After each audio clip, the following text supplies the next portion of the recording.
Hello students, तो next topic जो है हमारा है कोलरॉश लॉ। कंडक्टेंस में जो न्यूमेरिकल्स पूछे जाएंगे, एक तरह के तो कर लिया हमने रेजिस्टिविटी, कंडक्टिविटी वगैरह के टाइप फाइंड करने के। अब इक्विवेलेंट कंडक्टेंस फाइंड करनी है, मोलर कंडक्टेंस फाइंड करनी है। उसके लिए हमें कोलरॉश लॉ पता होना चाहिए। कोलरॉश ने ही इसको बताया था कि मोलर कंडक्टेंस कैसे फाइंड करते हैं। तो उसके लिए एक लॉ डिवाइड किया है। क्या है देखो, पहले definition. Eight infinite dilution, infinite dilution मतलब खूब डाइल्यूशन कर दिया, वॉल्यूम इनफाइनाइट टाइम्स कर दी। वॉल्यूम डाइल्यूशन करने पे अल्फा इंक्रीज होता है ना। डिग्री ऑफ डिसोसिएशन इंक्रीजेस, मतलब डिसोसिएशन ऑफ आयंस इंक्रीज हो जाएगा। तो इनफाइनाइट डाइल्यूशन पे क्या होता है बेटा, हमने लास्ट लेक्चर में देखा था। इनफाइनाइट डाइल्यूशन पे कंडक्टेंस मैक्सिमम हो जाती है। चाहे वो स्ट्रॉन्ग इलेक्ट्रोलाइट हो तो उसकी तो 1 हो जाएगी, वीक इलेक्ट्रोलाइट की 1 कभी नहीं हो सकती, बट मैक्सिमम हो जाएगी, है ना, मैक्सिमम हो जाएगी। और ग्राफ से याद रखना है हमें पॉइंट, ग्राफ से हम मोलर कंडक्टेंस या स्ट्रॉन्ग इलेक्ट्रोलाइट की कंडक्टेंस तो प्लॉट करके फाइंड कर सकते हैं, बट वीक इलेक्ट्रोलाइट की कंडक्टेंस हम कभी भी ग्राफ से कैलकुलेट नहीं कर सकते हैं। तो इनफाइनाइट डाइल्यूशन पे डिसोसिएशन कंप्लीट हो जाता है, कंप्लीट हो जाता है या मैक्सिमम हो जाता है। स्ट्रॉन्ग इलेक्ट्रोलाइट का तो 100% हो जाएगा, वीक के लिए मैक्सिमम हो जाएगा। तब क्या कह रहा है कि each ion makes a definite contribution towards equivalent conductance of the electrolyte. अब जब मैक्सिमम आयंस हो गए, मैक्सिमम आयंस हो गए बेटा, तो क्या होगा, हर आयन क्या करेगा, जब डिसोसिएशन हो गए तो आयंस आ गए। सपोज मेरे पास ट्रक में भर के 50 ट्रक्स आए मॉलिक्यूल्स, उसमें से हर ट्रक में से 10 स्टूडेंट्स मतलब नीचे आए। तो अब मेरे पास टोटल आयंस कितने हो गए, 50 इंटू 10 500। तो 500 आयंस क्या, 500 स्टूडेंट्स क्या है, दौड़ेंगे, किधर दौड़ेंगे, टुवर्ड्स ऑपोजिट चार्ज ऑब्वियसली। तो 500 students will run towards the opposite charge. इसी तरह से जब सारे के सारे ट्रक एक साथ आ गए, सबके सब में से सारे स्टूडेंट्स उतर गए, तो सारे के सारे जितने भी एसोसिएट आयंस आने थे डिसोसिएट होके, सबके सब डिसोसिएट हो गए। तो अब क्या करेंगे, वो रन करेंगे टुवर्ड्स द ऑपोजिट चार्ज, और उसकी वजह से क्या होगा, कंडक्टेंस होगा। अब इक्विवेलेंट के टर्म्स में बात कर रहे हैं, तो each ions make a definite contribution towards equivalent conductance of the electrolyte. तो सारे के सारे आयंस अब क्या करेंगे, वो कंट्रीब्यूट करेंगे towards the equivalent conductance of the electrolyte. समझ आया। Next line, irrespective of the nature of the ion with which it is associated. Irrespective of nature मतलब कि हमें टोटल आयन से मतलब है बेटा। सपोज मेरे पास सिर्फ क्लोराइड आयन फ्लो हो रहा है, अगर सिर्फ क्लोराइड आयन फ्लो हो रहा है, अब ये क्लोराइड आयन अमोनियम क्लोराइड से आए, सोडियम क्लोराइड से आए या HCl से आए, irrespective of the nature of the ion with which it is associated। तो किसी से भी आए, मुझे सिर्फ क्लोराइड आयन से मतलब है। वो क्लोराइड आयन किससे एसोसिएट है, सोडियम से, H+ से, अमोनियम से। ऑब्वियसली अमोनियम क्लोराइड से जो क्लोराइड आयन आएगा वो लेस आएगा, क्योंकि ये वीक इलेक्ट्रोलाइट है। HCl और NaCl तो स्ट्रॉन्ग है, उनसे 100% डिसोसिएशन होगा। हमें लेकिन total number of chloride ion से मतलब है, क्योंकि क्लोराइड आयन ही तो कंडक्शन करेगा। समझ में आया बेटा। तो irrespective of the nature of the electrolyte, irrespective of the nature of the electrolyte, हमें सिर्फ आयन से मतलब है कि वो किससे एसोसिएटेड है, इट डज नॉट मैटर। ठीक है, तो क्या होगा, वैल्यू वो कंट्रीब्यूट करेगा। तो at infinite dilution for any electrolyte it is the sum of contribution of its constituent ions. इसके लिए मैं डेफिनेशन लिखवाता हूं बेटा, और इससे प्रॉपर, है ना। तो और इससे प्रॉपर लिखते हैं, लिखो डेफिनेशन। ठीक है, तो डेफिनेशन हम लिखते हैं बेटा। डेफिनेशन देखो भाई, एक और डेफिनेशन है, eight infinite dilution, eight infinite dilution equivalent conductance, equivalent conductance of an electrolyte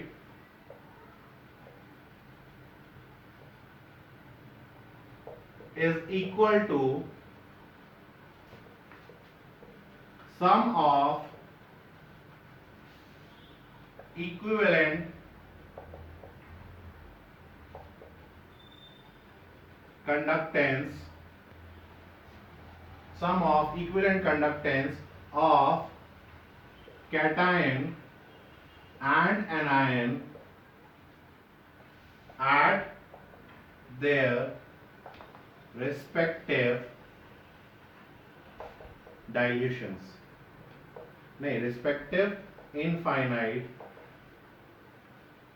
at their respective infinite dilutions.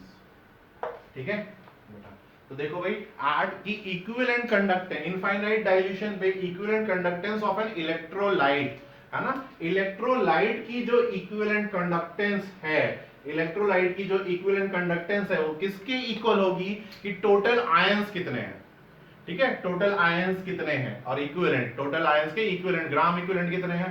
तो अब कंडक्शन तो दोनों तरह के आयंस से होता है ना बेटा, कैटायंस टोटल कितने हैं और एनायंस कितने हैं। जितने कैटायंस कैथोड की तरफ जाएंगे इलेक्ट्रॉन गेन करेंगे तो वो उतने ही इलेक्ट्रॉन्स गेन कर पाएंगे जितने एनायंस ने एनोड पे ऑक्सीडेशन किया होगा। जितने एनायंस ने इलेक्ट्रॉन लूज किया होगा कैटायंस उतने ही तो गेन कर पाएंगे बेटा।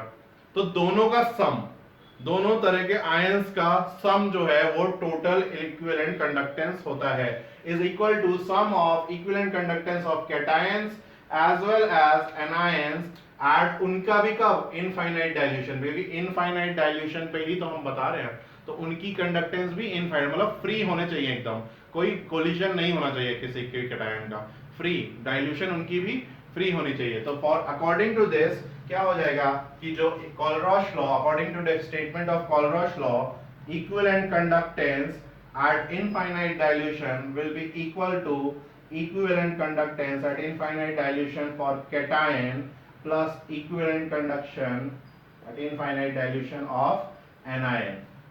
Sum of cation की equivalent conductance and anion की equivalent conductance के बराबर हो जाएगा बेटा। समझ में आया? ये क्लियर है? ठीक है, तो इसको रब करते हैं और नेक्स्ट देखते हैं भाई।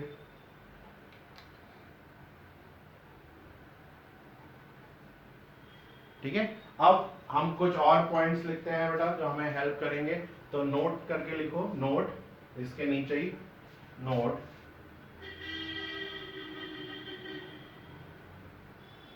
ठीक है, नोट में फर्स्ट स्टेटमेंट है कि कोलरॉश लॉ, है ना, Kohlrausch law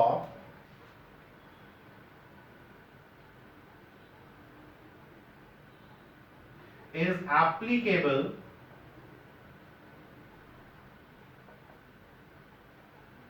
for both type of electrolytes, for both type of electrolytes, that is strong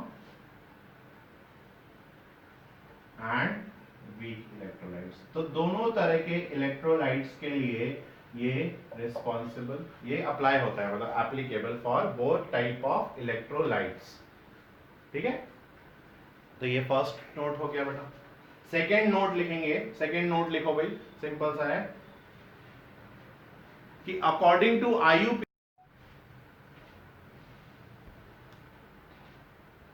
next लिखो Kohlrausch law,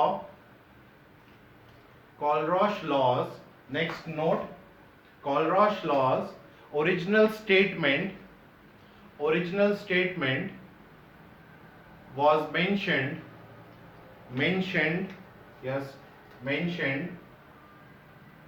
in terms of equivalent conduction, equivalent conductance। ठीक है, in terms of equivalent conductance, but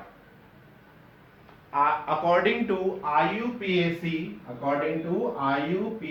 convention, but according to IUPAC convention, equivalent conductance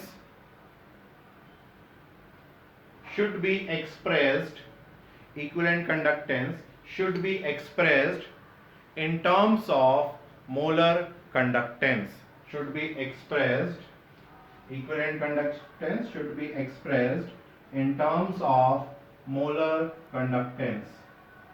ठीक है, कि IUPAC का क्या कहना है, international union of pure and applied chemistry, जो कि सारे रूल्स एंड रेगुलेशंस या क्या फॉलो होना है, किस स्टेट किसको क्या बोलना है, किस स्टेटमेंट को कैसे, वही मतलब केमिस्ट्री के हर रूल्स वही बताती है।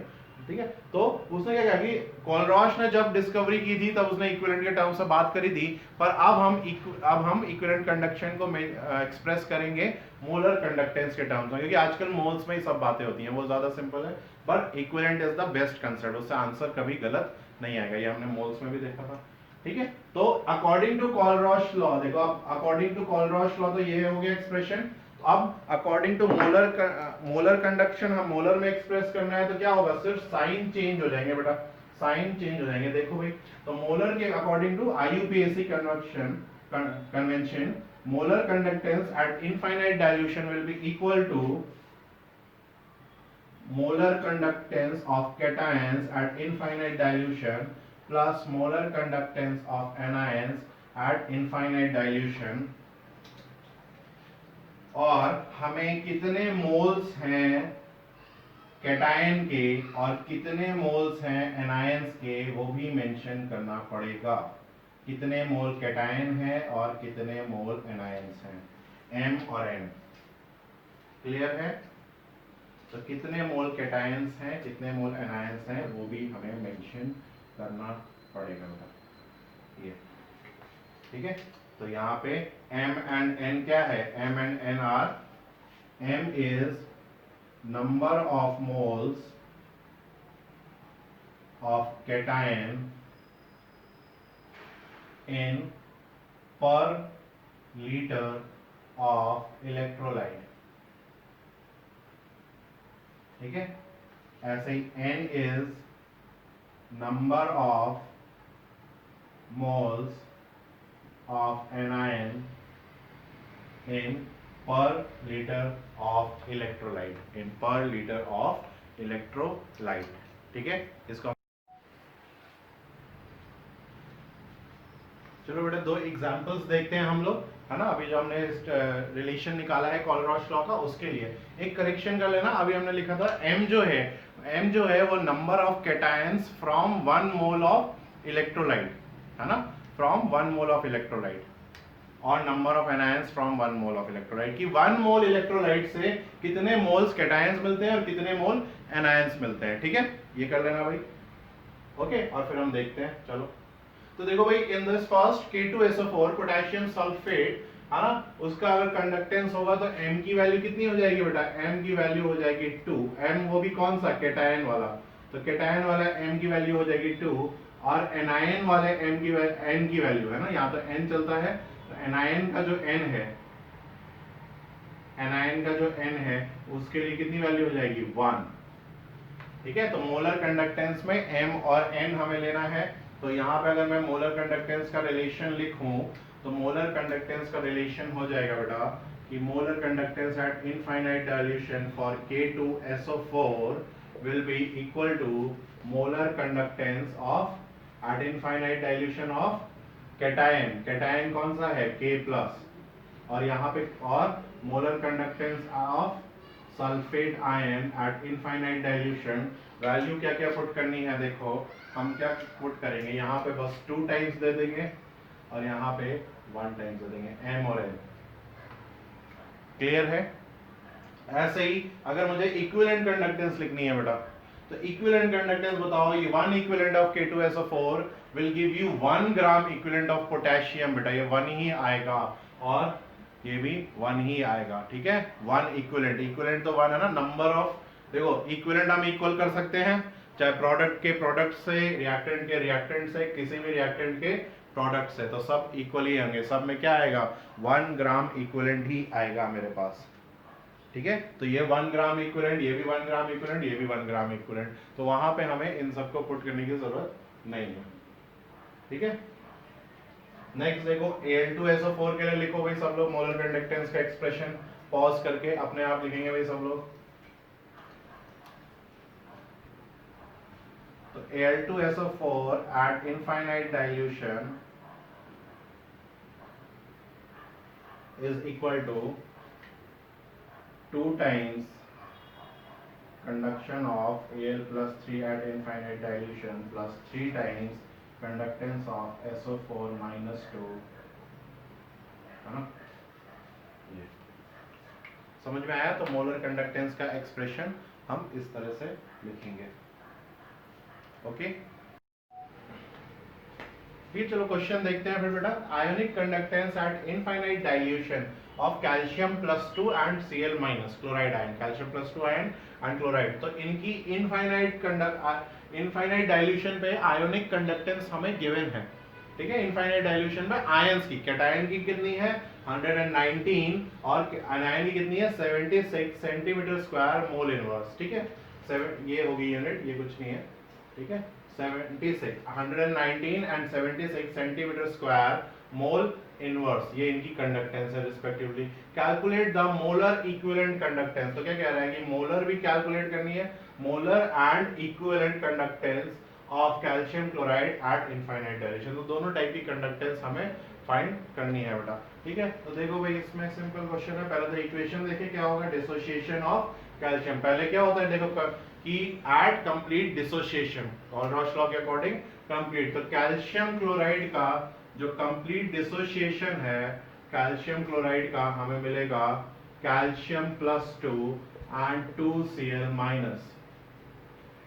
तो इसके लिए एक्सप्रेशन क्या हो जाएगा, molar conductance at infinite dilution will be molar conductance at infinite dilution of calcium plus 2, कितना, तो एक ही कैल्शियम होगा यहाँ पे तो 1 आएगा, plus 2 into molar conductance of chloride ion at infinite dilution, ठीक है। बस सिंपल इसी के वैल्यूज पुट कर दो। देखो मोलर कंडक्टेंस हमें गिवन है, सॉरी आयोनिक कंडक्टेंस गिवन है पर मोल है, तो मतलब कि ये हमें आयनिक कंडक्टेंस पर मोल में गिवन है, तो पर मोल में हम यहाँ पे डायरेक्टली इसको पुट कर सकते हैं। कितनी है भाई 100 एंड कैल्शियम की कितनी है 119 और क्लोराइड की कितनी है 76, पर मोल 76 है, हमारे पास कितने मोल है 2 मोल्स, ठीक है। यही इंपॉर्टेंट है यहाँ पे बेटा, ठीक है। यहाँ पे यही इंपॉर्टेंट है, यहाँ पे क्या है कि अगर मेरे पास 1 मोल कैल्शियम क्लोराइड लेते हैं और हमें 1 मोल ही लेना है, तो 1 मोल में कैल्शियम के कितने आयंस, कैटायन के कितने आयन 1 मोल,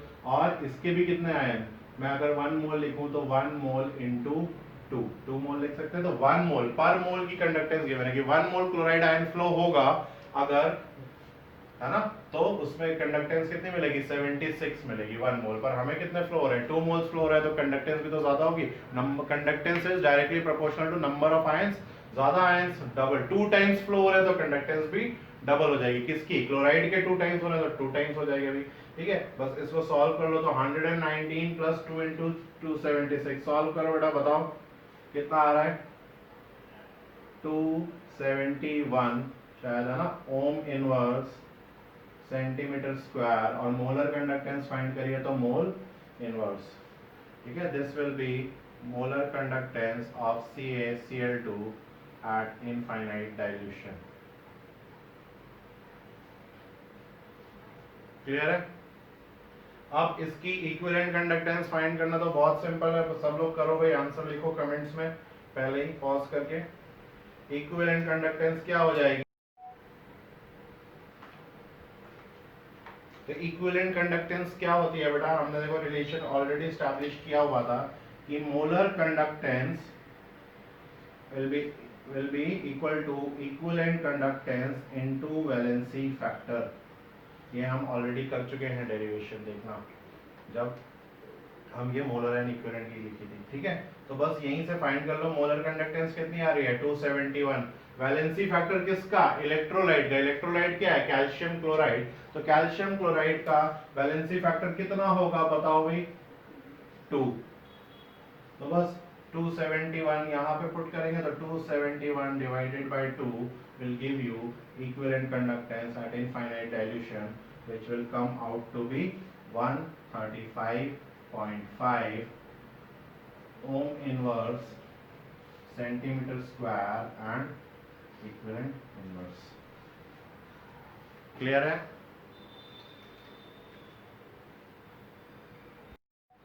क्लियर हो गई ये क्वेश्चन। चलो फिर नेक्स्ट क्वेश्चन देखते हैं हम लोग।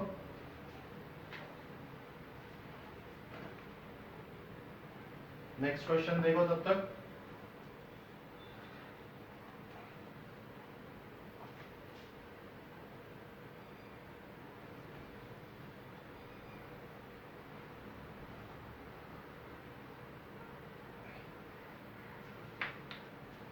नेक्स्ट क्वेश्चन है कि calculate the molar and equivalent conductance of the salt KOOC.COONA कौन सा सॉल्ट है,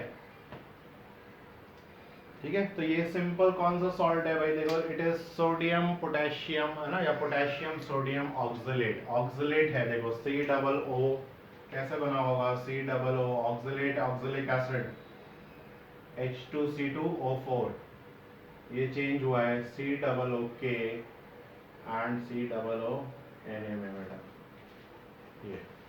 तो इसकी मोलर एंड इक्विवेलेंट कंडक्टेंस हमें फाइंड, अब इसको तुम खुद गेस करो, हमने प्रूव किया इक्विलिब्रियम में स्ट्रॉन्ग इलेक्ट्रोलाइट होगा या वीक इलेक्ट्रोलाइट होगा, गेस करो and right it in the comments. Eight infinite dilution, तो आयोनिक कंडक्टेंस दी है, ऑब्वियसली किसके किसके, ये ब्रेक होगा तो क्या मिलेगा हमें, इसका डिसोसिएशन होगा, तो बताओ क्या मिलेगा, H2C2O4 का डिसोसिएशन होता है तो क्या मिलता है 2H प्लस C2O4 2 माइनस, है ना, ऑक्सलेट आयन, ऑक्सलेट आयन मिलता है। तो यहाँ पे क्या मिलेगा, यहाँ पे हमें मिलेगा K plus Na plus and C2O4 minus 2 oxalate ion, ये मिलेगा हमें डिसोसिएशन होने पे। तो बताओ भाई इसकी मोलर आयोनिक कंडक्टेंस सबकी गिवन है ना, ये ऑक्सलेट आयन है, this is not simply this will be C2O4 minus 2, ठीक है। सो करेक्ट कर लेना बेटा C2O4 माइनस 2, ठीक है। तो उसकी है 148.2, सोडियम की 50.1 एंड पोटेशियम की 73.5 ओम inverse centimetre square mole inverse. तो मोलर आयोनिक कंडक्टेंस गिवन है एट इनफाइनाइट डाइल्यूशन। हम एक्सप्रेशन लिख लेते हैं भाई, एक्सप्रेशन क्या होगा फॉर दिस सॉल्ट, मोलर वो भी infinite for salt KOOC dot, या मैं ऐसा लिख देता हूँ भाई, नहीं C से कनेक्ट होगा ना, NaOOC, ठीक है, ये हो जाएगा। तो molar conductance of C2O4 minus 2 at infinite dilution plus molar conductance of K plus at infinite dilution plus molar conductance of Na plus at infinite dilution। Clear है, ये इसका रिलेशन हो जाएगा। वैल्यूज पुट करो, है ना, एंड बताओ मुझे आंसर भाई, जल्दी से लिखो फिर से। इतने सारे बार मैं बोलता हूँ, बहुत सारे कमेंट्स होने चाहिए पर सब लिखते ही हैं, देयर इज नो रिस्पांस, ठीक है। तो इसमें देखो भाई क्या करेंगे हम, ऑक्सलेट आयन की जगह 148.2, 50.1 एंड 73.5, ठीक है। तो यहाँ पे हमने पुट किया 148.2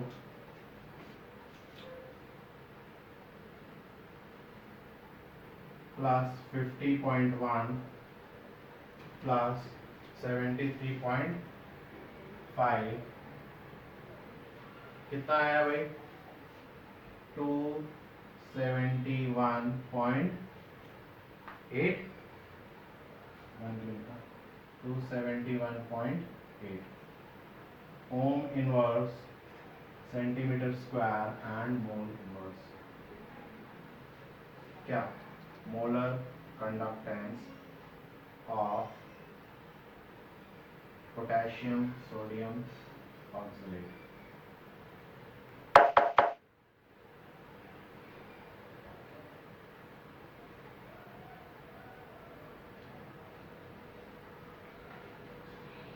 ठीक है, ये तो मोलर हो गई। इक्विवेलेंट कितनी हो जाएगी भाई, कितना होगा इसका वैलेंसी फैक्टर ऑक्सैलिक एसिड का, कितना ऑक्सैलिक एसिड में, तो वैलेंसी फैक्टर फॉर एसिड होता है total number of replaceable H plus ions, मतलब कि कितने H प्लस रिप्लेस हो सकते हैं। तो दिख ही रहा है कितने H प्लस रिप्लेस हुए, H प्लस की जगह पोटेशियम आ गया, दूसरे H प्लस की जगह सोडियम आ गया, तो वैलेंसी फैक्टर इज 2। या फिर dissociation total number of H plus ions in acids कितना है 2, तो इसको 2 से डिवाइड कर देंगे तो इक्विवेलेंट कंडक्टेंस मिल जाएगा। Equivalent conductance at infinite dilution for this salt will be molar conductance for this salt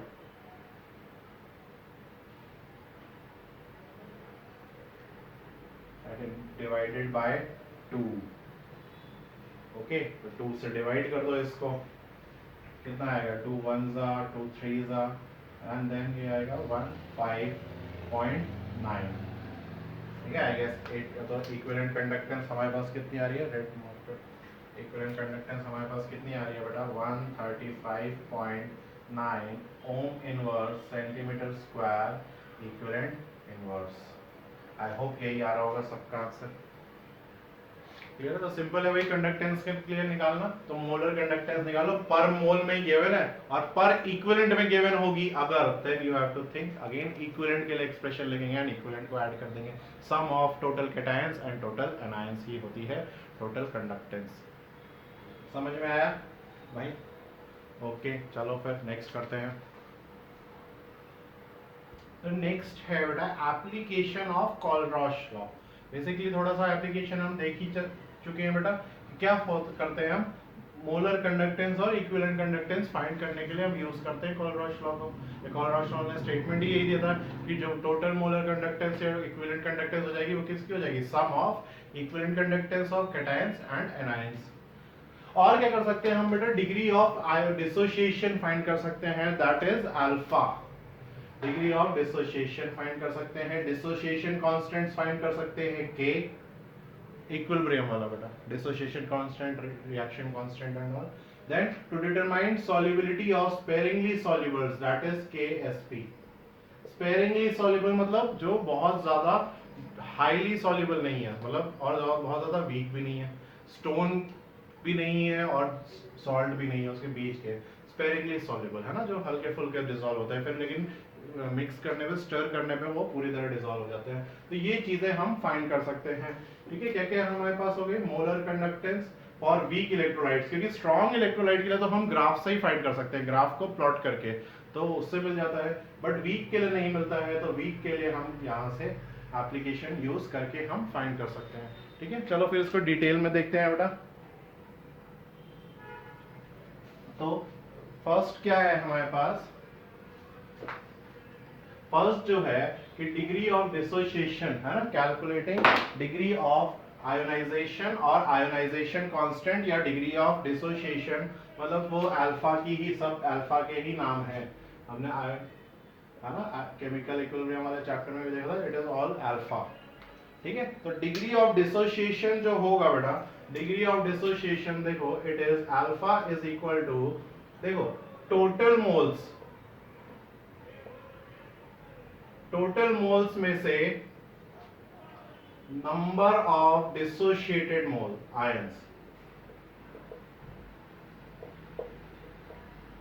कितने आयंस डिसोशिएट हुए, टोटल मोल्स में से कितने आयंस डिसोशिएट हुए, वही तो अल्फा होता है। टोटल मोल्स 1 है और नंबर ऑफ डिसोशिएटेड आयंस भी 1 है, तो 100% डिसोसिएशन हुआ स्ट्रॉन्ग इलेक्ट्रोलाइट्स के केस में।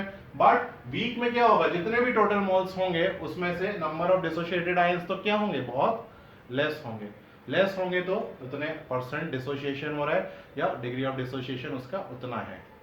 ठीक है, और हम इसको ऐसा लिख सकते हैं, total number of ions obtained by dissociation या आयोनाइजेशन, एक ही मतलब है बेटा।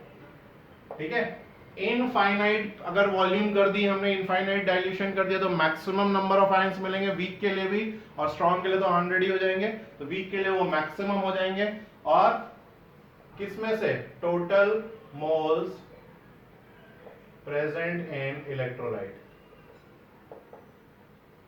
कि इलेक्ट्रोलाइट में कितने टोटल मोल्स हैं और उसमें से टोटल कितने डिसोशिएट हो रहे हैं या आयोनाइज हो रहे हैं, उसी से हमें अल्फा मिल जाता है। क्लियर? अब सपोज एट, मेरे पास इनफाइनाइट डाइल्यूशन नहीं है, एट कॉन्सेंट्रेशन C,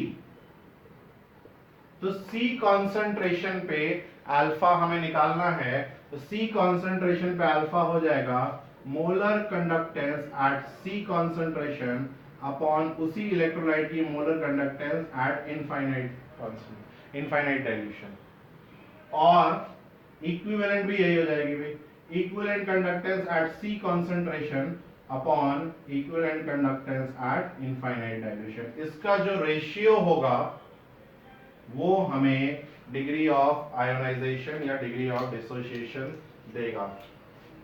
ठीक है, तो क्वेश्चन में या तो ये गिवन हो सकता है, ये गिवन हो सकता है, तुमसे ये पूछ लेगा, या फिर ये दोनों गिवन होंगे और अल्फा पूछ रहा होगा, ज्यादातर वैसे यही है ना, या इतने परसेंट डिसोशिएट हो रहा है तो find conductance at such and such concentration या at infinite dilution. Infinite given होगी, ये गिवन होगी, तो ये पूछेगा तुमसे बेटा। समझ में आया? तो ये हुआ, this is all about application, first application of call-Roche law. First application में क्या है, कैलकुलेट कैसे करते हैं, किन किन मेथड से करते हैं, अभी हम न्यूमेरिकल्स देखेंगे बेटा, न्यूमेरिकल्स में विल सी। ठीक है,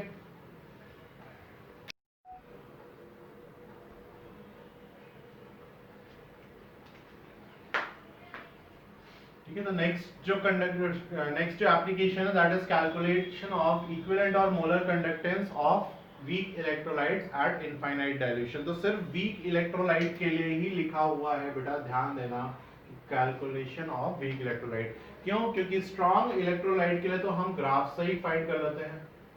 ठीक है, ग्राफ से ही फाइंड कर लेते हैं। हम स्ट्रॉन्ग इलेक्ट्रोलाइट को एक्सटेंड करेंगे तो वी विल गेट, है ना, हमें कंडक्टेंस मिल जाएगी। क्यों? क्योंकि उसमें डिसोसिएशन फाइनल मैक्सिमम हो जाएगा, 100% हो जाएगा।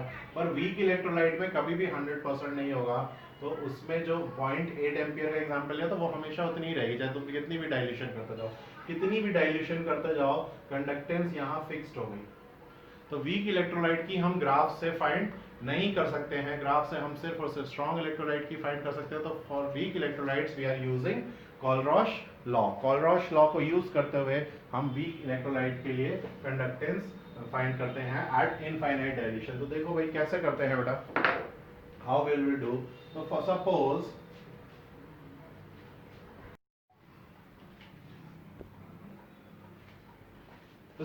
हमें फाइंड करनी है equivalent conductance of at infinite dilution, equivalent conductance at infinite dilution for acetic acid।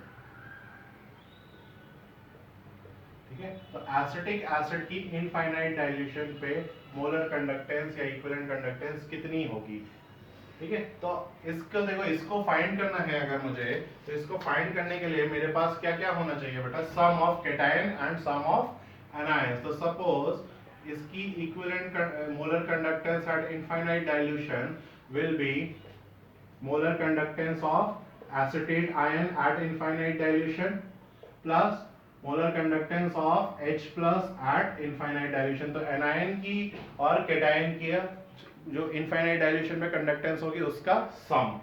Clear है? तो और क्या ले लेते हैं, देखो इसको हम इक्वेशन 1 नेम दे देंगे, this is your equation 1। Then हम ले लेते हैं एक इनफाइनाइट डाइल्यूशन पे सोडियम एसिटेट, सोडियम एसिटेट। इसके लिए क्या हो जाएगा, इसके लिए again it will be CH3CO minus acetate ion at infinite plus sodium plus at infinite. इसको हम इक्वेशन 2 दे देते हैं नेम।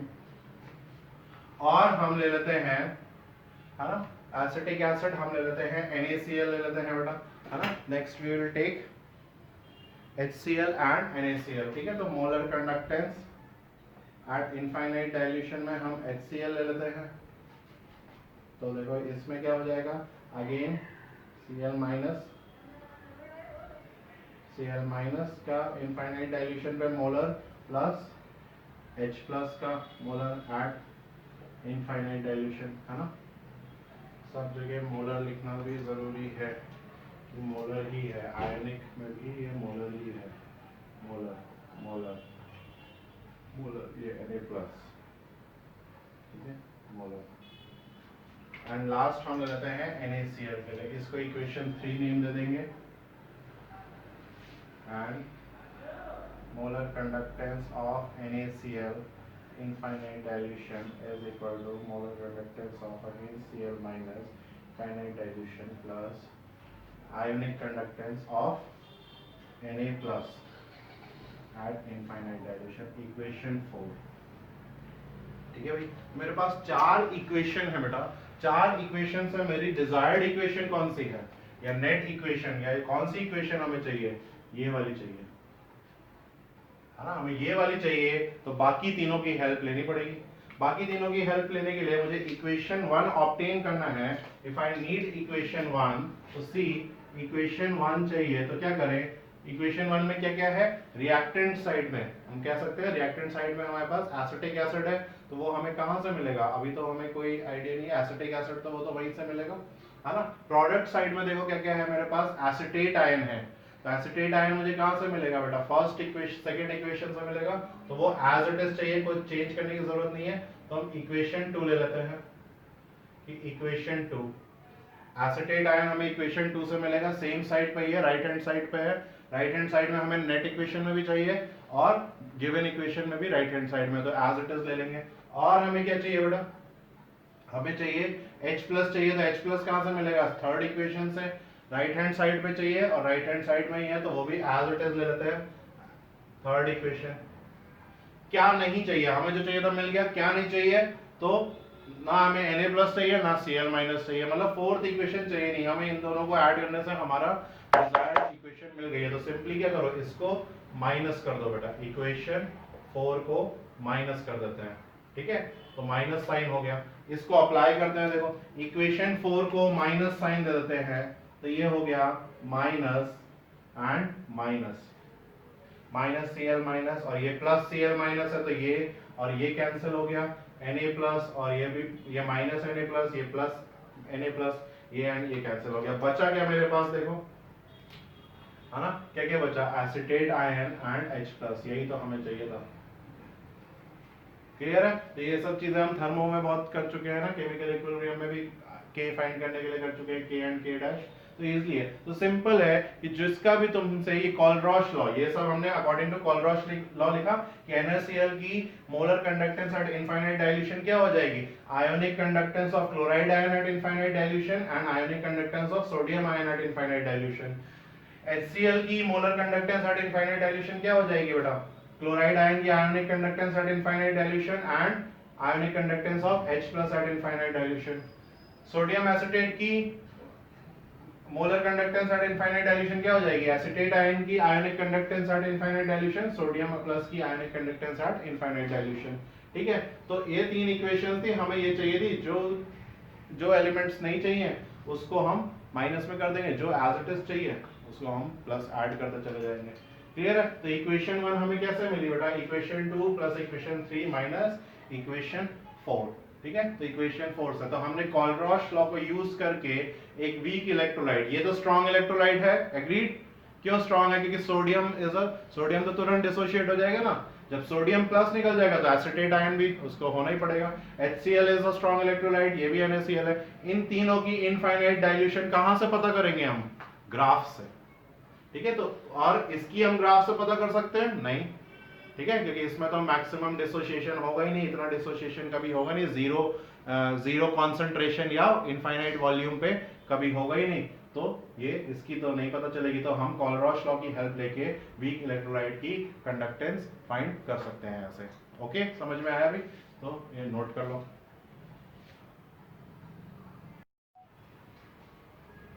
चलो एक चीज और देखते हैं बेटा, इसी केस में हम इसको अलग अलग तरीके से कैसे लिख सकते हैं। देखो हमने फाइंड क्या किया है, we have found molar conductance of acetic acid at infinite dilution equals to, कैसे कैसे फाइंड किया हम वो लिखेंगे। We have added molar conductance at infinite dilution of sodium acetate plus molar conductance at infinite dilution of HCl, and we have subtracted molar conductance at infinite dilution of NaCl। तो हमने इसको minus कर दिया, जो नहीं चाहिए था उसको हमने माइनस कर दिया। तो इस तरह से भी लिख सकते हैं बेटा इसको इक्वेशन के टर्म्स में।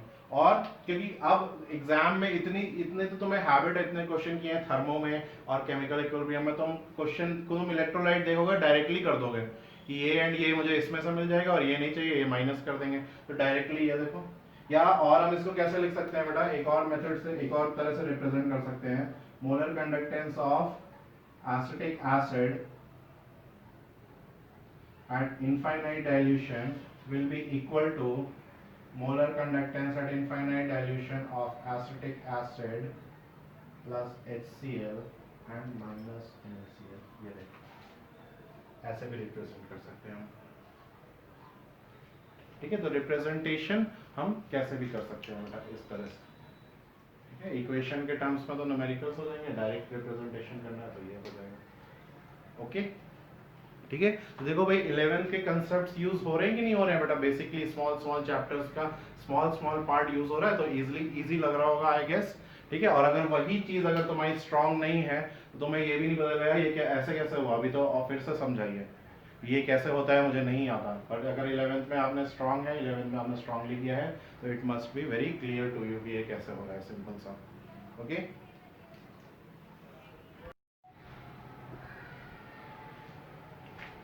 तो नेक्स्ट एप्लीकेशन है बेटा determine solubility of sparingly soluble salt, या तुम कह सकते हो वीक सॉल्ट्स के लिए। स्ट्रॉन्ग सॉल्ट्स के लिए तो हम देख चुके हैं NaCl KSP वाला कंसेप्ट है बेटा। सॉल्युबिलिटी को हम X से डिनोट करते थे बुक्स में, S से स्मॉल s से डिनोट होता था बेटा, स्मॉल s। ठीक है, तो वही वाला कंसेप्ट है कि उसकी हम सॉल्युबिलिटी भी डिटरमाइन कर सकते हैं, क्योंकि स्ट्रॉन्ग जो सॉल्ट्स हैं, स्ट्रॉन्ग सॉल्ट्स NaCl वगैरह वो तो 100% हो जाएंगे, तो 100% 1 मोल NaCl लोगे, 1 mole Na plus and 1 mole Cl minus, conductance मिल गई। और यहाँ 1 मोल AlCl3 लेंगे, BaSO4 लेड सल्फेट वगैरह लेंगे, तो 1 मोल थोड़ी ना मिलेंगे आयन से, 1 मोल की कंडक्टेंस नहीं होगी।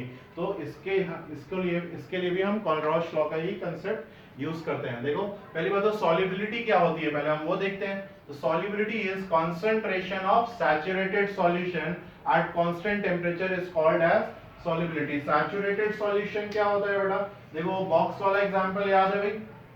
अरे सपोज मेरे पास एक बॉक्स है, तो ये बीकर हो गया, इसमें मैंने सॉल्ट ऐड किया, तो सॉल्ट ऐड करने पे ये अभी देखो ये ऑक्यूपाइड हो गया, और सॉल्ट ऐड किया और क्या भाई, ऐसे करते करते एक पॉइंट आएगा कि उससे ज्यादा सॉल्ट अब अकोमोडेट नहीं हो सकता। तुम ऐड करते जा रहे हो पर वो क्या है, वो डिसॉल्व नहीं हो रहा है, वो प्रेसिपिटेट हो रहा है, मतलब उसकी सॉल्यूशन की कैपेसिटी फुल हो गई। फुल हो गई तो अब क्या करें भाई, अब मतलब ये सॉल्यूशन हमारा कैसा हो गया, सैचुरेटेड। कि बीकर में तुम और भी सॉल्ट ऐड करो पर वो डिसॉल्व नहीं होगा, प्रेसिपिटेट करेगा, तो मतलब ये मैक्सिमम सैचुरेशन या मैक्सिमम सॉल्युबिलिटी अचीव कर चुका है, तो अब ये डिसॉल्व नहीं होगा। तो उस पॉइंट को कहते हैं हम सॉल्युबिलिटी, या उस पॉइंट की कॉन्सेंट्रेशन को कहते हैं हम सॉल्युबिलिटी। सैचुरेटेड सॉल्यूशन पे जितनी भी कॉन्सेंट्रेशन होगी उसी को क्या कहेंगे, सॉल्युबिलिटी कहते हैं। ठीक है, डेफिनेशन में maximum amount substance which can be dissolved in 100 gram of solvent. 100 gram water लिया, उसमें 1 स्पून NaCl डाला, डिसॉल्व हो गया, 2 स्पून डाला, डिसॉल्व हो गया, 3 स्पून डाला, डिसॉल्व हो गया, जैसे ही 4th स्पून ऐड किया डिसॉल्व नहीं हो रहा, वो सारा का सारा प्रेसिपिटेट हो गया, मतलब कि 3 स्पून पर 100 ग्राम में सैचुरेशन मिल गया हमें। तो ये सैचुरेशन होता है, हम लोग इसको डिटेल में भी देख चुके हैं बेटा, वही कंसेप्ट है सेम। ठीक है, ये वाला एग्जांपल से भी याद होगा। अब क्या होगा, कांस्टेंट टेम्परेचर लिखा हुआ है, अगर तुम टेम्परेचर बढ़ाओगे तो बीकर लिक्विड की वॉल्यूम क्या होगी, एक्सपैंड, या इसकी भी वॉल्यूम क्या होगी, एक्सपैंड। तो अब ये इसकी वॉल्यूम इतनी हो जाएगी तो अभी और सॉल्ट इसमें ऐड हो सकते हैं। ठीक है, और अगर फिर से हमने टेम्परेचर छोड़ दिया तो क्या होगा, ये कॉन्ट्रैक्ट होगा और ये फिर से प्रेसिपिटेट होगा। फॉर एग्जांपल कोई भी हम ड्रिंक वगैरह, शुगर सिरप की रुआवजा वगैरह है, रसना वगैरह है, हम गर्म पानी करके बॉईल करके उसमें शुगर डिसॉल्व कर लेते हैं, बहुत दिन फ्रिज में रखे रहो तो शुगर क्रिस्टल्स कोट होना शुरू हो जाता है बेटा। दिस इज द रीजन कि टेम्परेचर कम होता जा रहा है, तो हमने उसको तो सैचुरेट किया था, तो अब सैचुरेशन का हुई, सैचुरेशन के बाद और हीट किया, वॉल्यूम एक्सपैंड की और ज्यादा डाला, क्योंकि हमें स्वीट ज्यादा चाहिए। पर अब क्या होगा, जब वो टेम्परेचर कूल होता जाएगा तो वो उसकी वॉल्यूम श्रिंक होगी, या उसकी सॉल्यूट कैरिंग कैपेसिटी, सॉल्वेंट की सॉल्यूट कैरिंग कैपेसिटी डिक्रीज होती जाएगी, वो और ज्यादा एडजस्ट नहीं करेगा, तो प्रेसिपिटेट, तो शुगर क्रिस्टल्स मिलते हैं बेटा। तो इस केस में कंसेप्ट क्या है कि सैचुरेटेड सॉल्यूशन, अब देखो 100% डिसोसिएशन तो होगा नहीं, स्पेरिंगली सॉल्युबल या वीक सॉल्ट्स है, तो जितना का डिसोसिएशन होगा उतना ही तो कंडक्ट करेंगे इलेक्ट्रिसिटी, तो उतना ही कंडक्शन मिलेगा। तो saturated solution of sparingly soluble salt can be considered as infinitely diluted solution. ठीक है, इनफाइनाइटली मतलब कि स्पेरिंगली सॉल्ट का जो भी सैचुरेटेड सॉल्यूशन की कंसंट्रेशन है उसी को हम इनफाइनाइट डाइल्यूशन मान लेंगे। क्यों मान लेंगे, इसका एक और एग्जांपल मैं देता हूं बेटा। एग्जांपल में हम लेते हैं, हमारे पास सपोज मेरे पास 500 ग्राम सिल्वर है, 500 gram of silver is there, तुमने इसको डिसॉल्व कर दिया 1 लीटर सॉल्यूशन में, पर इसमें डिसॉल्व कितनी हुई, ओनली 5 ग्राम हुई, सिर्फ 5 ग्राम ही डिसॉल्व हुई, 5 ग्राम पर लीटर, बाकी की जो 495 ग्राम है वो एज इट इज सेटल हो गई बेटा। 500 ग्राम ऑफ सिल्वर ले लो, है ना, लिख लो भाई 500 gram of silver, it is dissolved in 1 litre of solution, तो ओनली 5 ग्राम गेट्स डिसोशिएटेड और solubilized and rest 495 gram is remains as precipitate। तो solubility कितनी हुई बेटा, solubility कितनी हुई उस सॉल्यूशन की, 5 ग्राम पर लीटर ही तो हुई। तो 5 ग्राम पर लीटर वाले ही सिल्वर आयंस करंट कंडक्ट करेंगे, तो उसी से तो मोलर कंडक्टेंस हमें बतानी पड़ेगी। तो फंडा सिंपल ये है बेटा, जितनी भी सॉल्युबिलिटी होगी वही मोलैरिटी होगी कौन से इलेक्ट्रोलाइट की, या उतने ही mole of ions current conduct करेंगे तो उतनी ही मोलर कंडक्टेंस हमें मिलेगी, यही फंडा है। ठीक है, because these salts dissolve very less, therefore m is equal to s। 500 gram हम सिल्वर लेते हैं तो उसमें से सिर्फ 5 ग्राम ही डिसॉल्व होती है, तो 5 ग्राम ही कॉन्सेंट्रेशन, 5 ग्राम पर लीटर ही हम कॉन्सेंट्रेशन लेंगे, 500 ग्राम पर लीटर नहीं लेंगे। 500 ग्राम NaCl लो, डिसॉल्व करो 1 लीटर में, तो यहाँ तो मोलैरिटी यही पुट करेंगे, पर यहाँ पे मोलैरिटी को किसके इक्वल पुट करना है, सॉल्युबिलिटी के इक्वल, या हम जो यूज करते थे x। ठीक है, यही फंडा है बेटा, बस बाकी हम न्यूमेरिकल्स में इसको यूज करते हैं बेटा, KSP गिवन होगी, x निकाल लो, उसमें से s निकाल लो और यहाँ पे पुट कर दो और कंडक्टेंस निकाल दो सिंपली। तो ये कॉलरॉश लॉ है कि क्या कह रहा है कि जो मोलर कंडक्टेंस, सॉल्युबिलिटी वाली कंसंट्रेशन पे जो कंडक्टेंस होगी वही इनफाइनाइट कंडक्टेंस कंसिडर करी जाती है in case of sparingly soluble salts. ठीक है, तो दो कंसेप्ट हैं तो तुम्हें ध्यान रखने हैं, एक तो ये वाला बेटा, ठीक है, और एक ये वाला भाई। ठीक है, कि जो भी सॉल्युबिलिटी वाली कंसंट्रेशन पे कंडक्टेंस होगी वही हम इनफाइनाइट कंडक्टेंस ले लेंगे, और कंसंट्रेशन कितनी लेनी है, जितनी सॉल्युबिलिटी होगी। क्लियर है, तो ये कॉलरॉश लॉ से है, नोट कर लो भाई इसको, और फिर न्यूमेरिकल्स देखते हैं हम।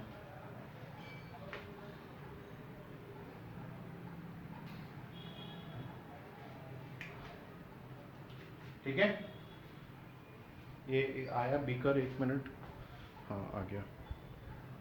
ठीक है, तो हमें यही चेक करना था कि बेटा 500 ग्राम सिल्वर लिया, 500 ग्राम सिल्वर जो है AgCl है वो स्ट्रॉन्ग इलेक्ट्रोलाइट नहीं है बेटा, तो उसमें से सिर्फ सपोज 5 ग्राम सिल्वर ही डिसॉल्व हुआ, बाकी का क्या होगा, 495 ग्राम क्या हो जाएगा, प्रेसिपिटेट, 495 ग्राम विल प्रेसिपिटेट। तो ये तो करंट, ये वाले सिल्वर तो करंट कंडक्ट करेंगे नहीं, करेंगे कौन से, जो डिसॉल्व हुए हैं 5 ग्राम वाले ही, वही डिसॉल्व करेंगे, तो इसको कॉन्सेंट्रेशन में चेंज कर देंगे।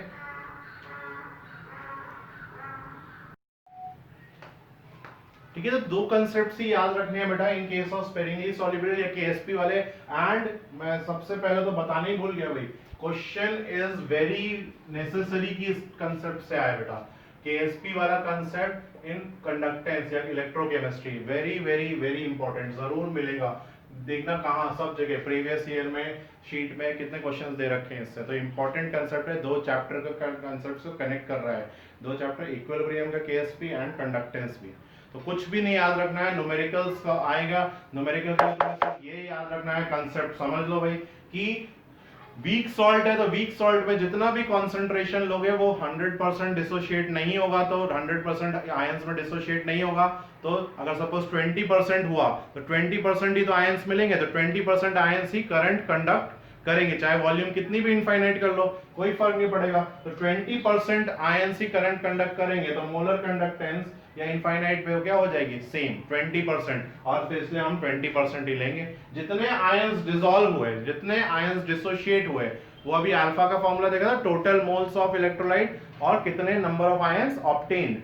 ठीक है, तो जितने भी मोल्स हों उससे मतलब नहीं है कितने डिसोशिएट हुए, कितने डिसोशिएट हुए वही तो सॉल्युबिलिटी हुई, वही हमारे क्या हो जाएगी, मोलैरिटी, और उसी से हम कंडक्टेंस फाइंड कर लेंगे। वही इनफाइनाइट कंडक्टेंस कंसीडर करो या मोलर कंडक्टेंस कंसीडर करो, वो एक ही बात है बेटा। ठीक है, तो ये दोनों जो कंसेप्ट्स हैं, ये दोनों कंसेप्ट्स बस हमें ध्यान रखना है, and next we will see the numericals right away.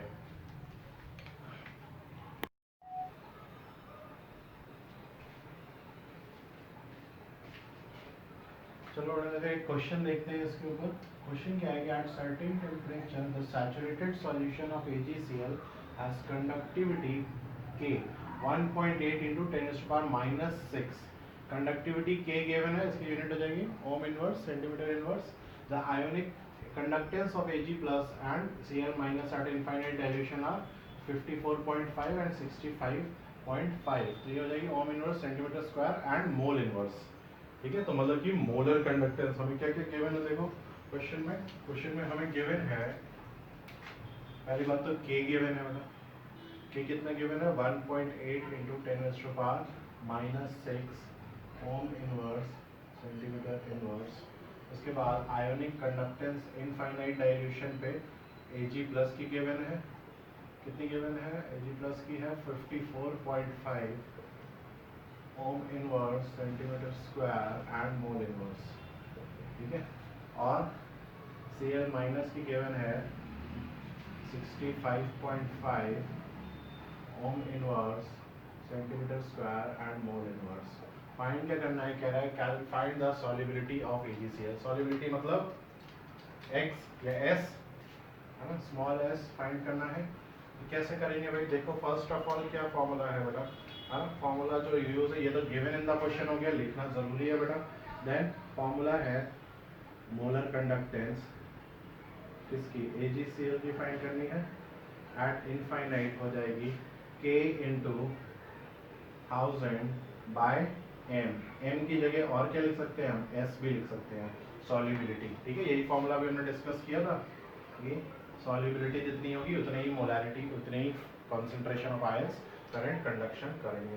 तो देखो भाई, ये चाहिए हमें, ये मिल सकता है, बताओ, है ना। तो molar conductivity of AgCl eight infinite dilution कितना हो जाएगा, ionic conductance of Ag plus at infinite dilution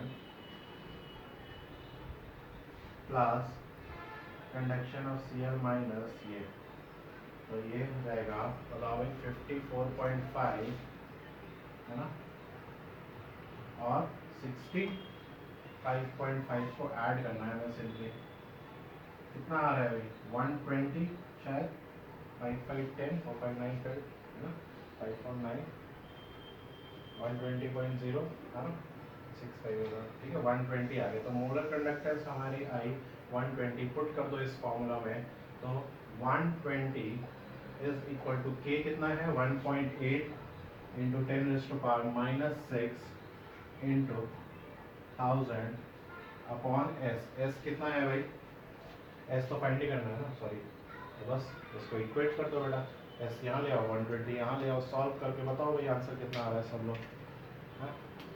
अब कमेंट्स में लिख रहे हो तो मुझे लगता है भाई तुम फॉलो कर रहे हो, पॉज करके पहले सॉल्व कर रहे हो और फिर आंसर लिख रहे हो, फिर चेक कर रहे हो।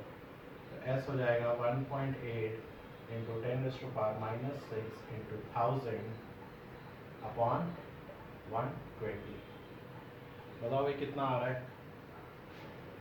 I guess 1.5 into 10⁻⁻5 comes out solubility। ठीक है, अब अगर सॉल्युबिलिटी पता है तो KSP बता सकते हो बेटा AgCl की KSP कितनी होगी, S स्क्वायर 1.5, तो ये हो जाएगी 2.25 इंटू 10⁻⁻2।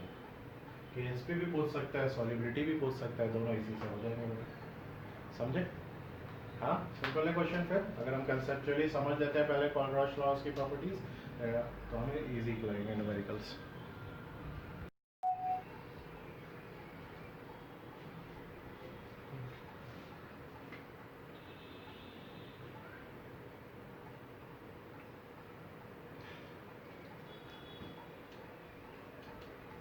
ठीक है, नेक्स्ट क्वेश्चन देखते हैं बेटा। नेक्स्ट क्वेश्चन ये है, थोड़ा सा लैंग्वेज देखो मिसप्रिंट हो गया, मैं बोल रहा हूँ, molar conductance for acetic acid at 0.2 molar is 4.8 ohm inverse centimeter square and mole inverse, and at infinite dilution R is 400 ohm inverse centimeter square mole inverse। मतलब कि जो concentration कितनी है एसिटिक एसिड की, concentration 0.2 मोलर एसिटिक एसिड है मेरे पास, 0.2 molar acetic acid है मेरे पास बेटा, और उसकी 0.2 मोलर पे कंसंट्रेशन देखो, C कंसंट्रेशन पे उसकी जो कंडक्टेंस है वो इतनी है 4.8 है, और इनफाइनाइट डाइल्यूशन पे उसकी कंडक्टेंस 400 है। तो कैलकुलेट डिग्री ऑफ डिसोसिएशन, यानी कि हमें अल्फा काउंट करना है, तो calculate degree of dissociation and dissociation constant यानी कि Ka।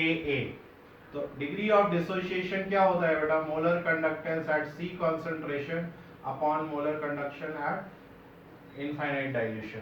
ठीक है, क्या कितना हो जाएगा भाई, सिंपली 4.8 अपॉन कितना 400।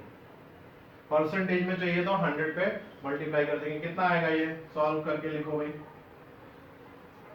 है ना। I guess this comes out to be हटाया 1048 4 12, तो ये आया 12 में 1.2 इंटू 10⁻⁻²।